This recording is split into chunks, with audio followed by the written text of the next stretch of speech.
Catherine de Kersozon, vous présidez la Chambre des comptes Auvergne-Rhône-Alpes. Rappelez le rôle de la Chambre des comptes et aussi le sens des deux insertions qui ont été publiées dans le rapport public 2014, rendu public ce matin par la Cour. La Chambre régionale des comptes d'Auvergne-Rhône-Alpes contrôle les comptes et la gestion des collectivités territoriales et de, en fait, l'ensemble du secteur public local, à la fois d'Auvergne, de la région Auvergne, dans ces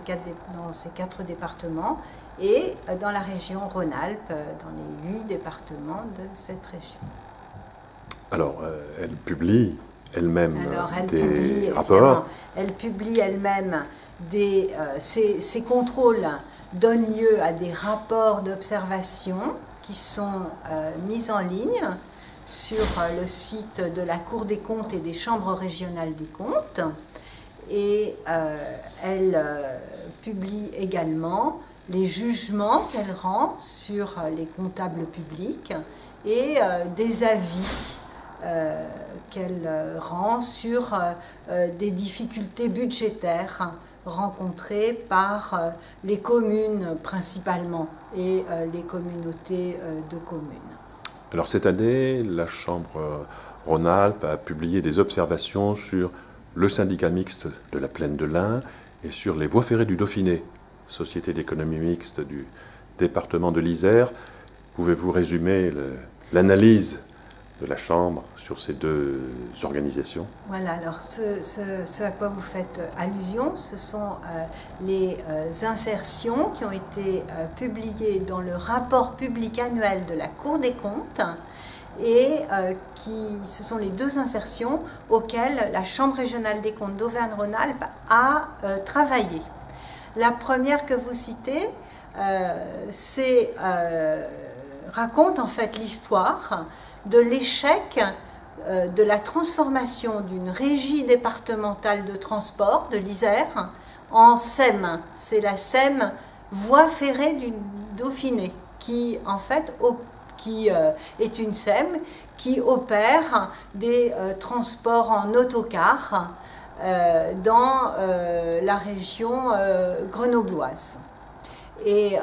cette SEM connaît une situation financière catastrophique parce que sa transformation a échoué, et notamment en ce qui concerne sa compétitivité. Et donc, dans ce contexte, nous recommandons d'abord de mettre en place un plan de redressement d'urgence, ce que le Conseil général,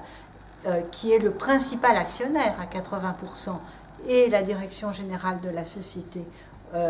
ont commencé de faire. Et nous recommandons à plus long terme de réfléchir au statut même de la société,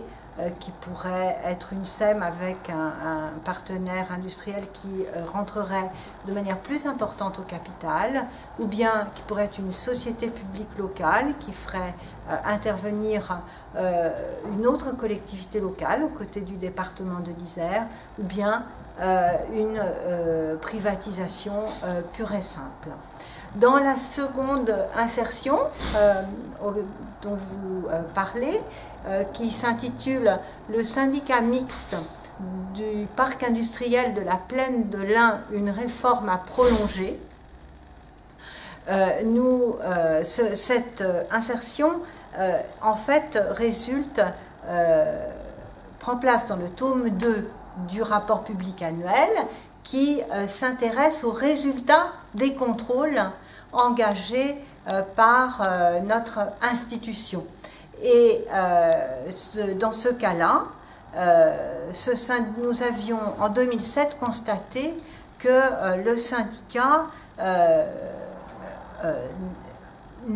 avait des statuts qui étaient tout à fait obsolètes par rapport à la réalité, puisqu'il n'y avait que 4 financeurs effectifs, alors qu'en réalité, les statuts prévoyaient 17 membres, et le fonctionnement du syndicat n'était pas conforme à l'objet, à son objet. C'est une société d'aménagement de zones d'activité, mais ce syndicat ne se contentait pas de cet aménagement, il s'occupait aussi de financement, par exemple, de festivals proches. Mais après notre dernier contrôle, en 2012, les statuts ont été complètement refondus et c'est une suite tout à fait positive qui a été donnée par le syndicat et les préfets de l'Ain et du Rhône qui ont adopté ces nouveaux statuts. Nous disons néanmoins que cette réforme doit être prolongée par une réflexion sur la stratégie de développement